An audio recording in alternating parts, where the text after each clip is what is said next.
ये क्वेश्चन है 2x² plus 3xy plus lambda y square equal to 0.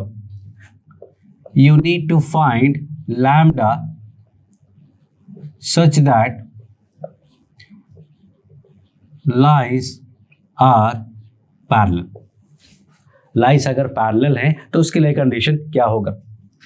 Lines parallel हैं, इसका मतलब उनका स्लोप इक्वल होता है. लेकिन ये तो पेयर ऑफ लाइन है.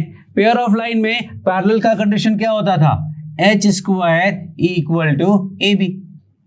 अब h² equal to AB will give me 3/2 square equal to A into B is 2 into lambda. That gives me lambda equals to 9/8.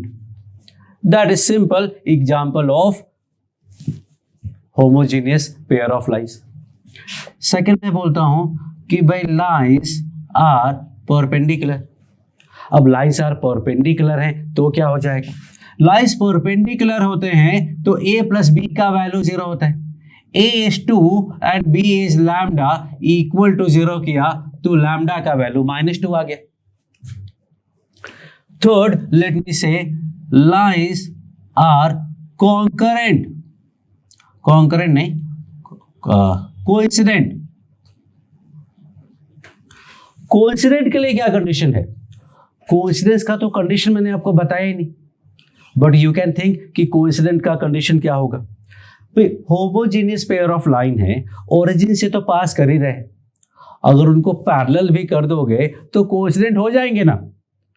Coincident का मतलब कि दोनों फिक्स सेम पॉइंट से पास हो और पैरेलल हो तो कोइंसिडेंट हो जाएगा. तो कोइंसिडेंट का मतलब पैरेलल ही हुआ और इसका मतलब लैम्डा का वैल्यू 9/8 ही होगा. Next, one line slope is twice of other. एक लाइन का स्लोप दूसरे के स्लोप का ट्वाइस है, डबल है. इसका मतलब m1 equal to 2m2. Now we are talking about slope of the lines. और स्लोप ऑफ द लाइन की बात अगर कर रहे हैं तो स्लोप का इक्वेशन फॉर्म कर लेते हैं. और स्लोप वाला इक्वेशन क्या हो जाएगा? स्लोप वाला इक्वेशन हो जाएगा lambda m² plus 3m plus 2 equal to 0. ध्यान से देखना, x को 1 और y को m पुट करते थे और फिर सीधा करके लिखेंगे तो पहले m² का टर्म, फिर m का टर्म, फिर constant term. So now you see कि इसके रूट्स है m1 और m2 and now you can correlate this completely with quadratic equation. ये क्वाड्रेटिक है, ये उसके रूट्स हैं. कहता है एक रूट दूसरे का डबल है. तो one method we can do is कि m1 plus m2 equal to -3 lambda और m1 m2 equal to 2 lambda. ये हमें पता है. Now m1 is 2m2, so this gives me 3m2 equal to -3 lambda. m1 is 2m2, so this is 2m2 square, that is 2 lambda. This part will give me m2 equal to 1 lambda, -1 lambda, and this gives me m2 equals m2 square equal to 1 lambda. हमें lambda का value find करना है, मतलब m को eliminate करना है.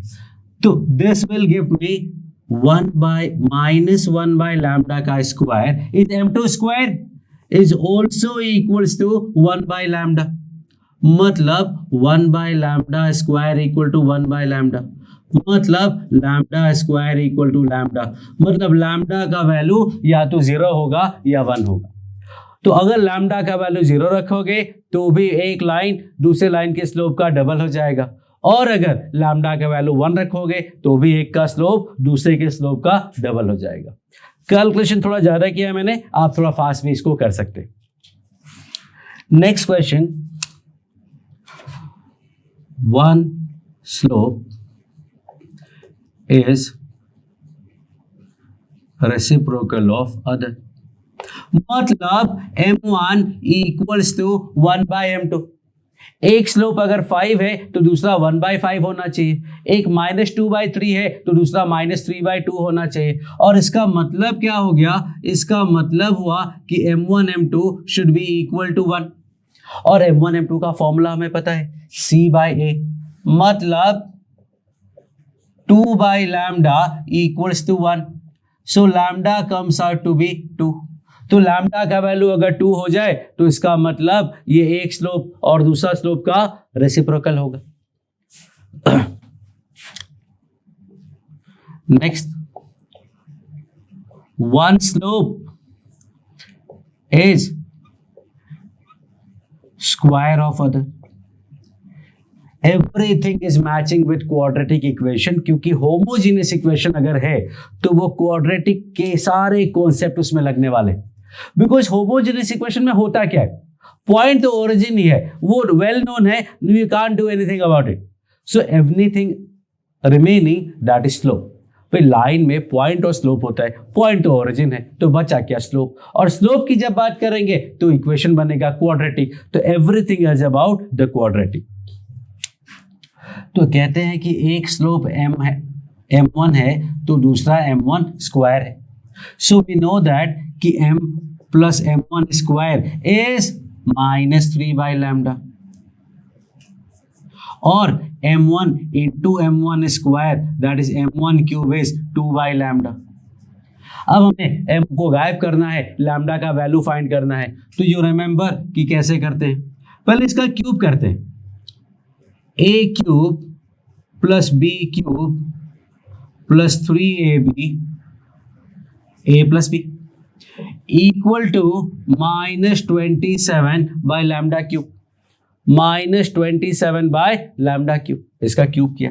अब m1 cube का वैल्यू रख दो 2/λ, 4/λ स्क्वायर 3, m1 क्यूब 2/λ, ये तो मैं पहले से पता है, -3/λ इज -27/λ क्यूब। पूरे में लैम्डा क्यूब मल्टीप्लाई कर दोगे तो मिलेगा 2λ square. What is this? 4 minus 18. 4 minus 18 is -14/λ square. Lambda cube multiply किया तो लैम्डा हो गया प्लस 27 इक्वल टू 0। लैम्डा का वैल्यू यहां से आ जाएगा, आएगा या नहीं आएगा? नहीं आएगा, इमेजिनरी रूट आ रहे। इसका मतलब lambda belongs to phi. There is no value of lambda जिसके लिए एक का स्लोप दूसरे के स्लोप का स्क्वायर होता। तो everything is almost exactly same as quadratic equation. वो सारे कॉन्सेप्ट हम यहां भी लगा सकते हैं जो हम क्वाड्रेटिक इक्वेशन में लगाते थे। So that is one question of pair of line. इसमें लैम्डा का वैल्यू अगर मैं आपको कुछ दे भी देता हूं तो we can find the angle between the line, we can find point of intersection, वो तो 0 आएगा, we can find the slope, we can separate the line. कैसे? स्लोप मिल जाएगा, पॉइंट ओरिजिन पता है, y equal to m1x, y equal to m2x। हम angular bisector find कर सकते हैं। x square minus y square upon a minus b is xy upon h which is 3/2। तो everything we can find if you know the value of lambda. और ये सारे concept lambda के value find करने का था जो क्वाड्रेटिक इक्वेशन के कॉन्सेप्ट से मैच करता है। ये क्या है? Alpha equal to beta, slope equal, alpha beta equal to -1, alpha equal to beta, alpha and 2 alpha, alpha and 1/अल्फा, अल्फा एंड अल्फा स्क्वायर। यहाँ पे मैंने m1 लिया है क्योंकि m थोड़ा सा स्लोप जैसा लगता है, अल्फा बीटा स्लोप जैसा फीलिंग नहीं आता है। So that is one example. We will continue solving more and more questions. Okay, next example I am going to take is x square plus 2pxy minus y square equal to 0 and x square plus 2qxy minus y square equal to 0। ये equation को देख के आपको क्या दिमाग में आता है? What I think of is कि ये a प्लस बी 0 है, मतलब ये परपेंडिकुलर है। यहाँ भी a प्लस बी 0 है, ये भी परपेंडिकुलर है। तो these are two perpendicular pair of lines passing through origin. ये पेयर भी ओरिजिन से पास होगा, ये पेयर भी ओरिजिन से पास होगा। क्वेश्चन है bisects angle between each other,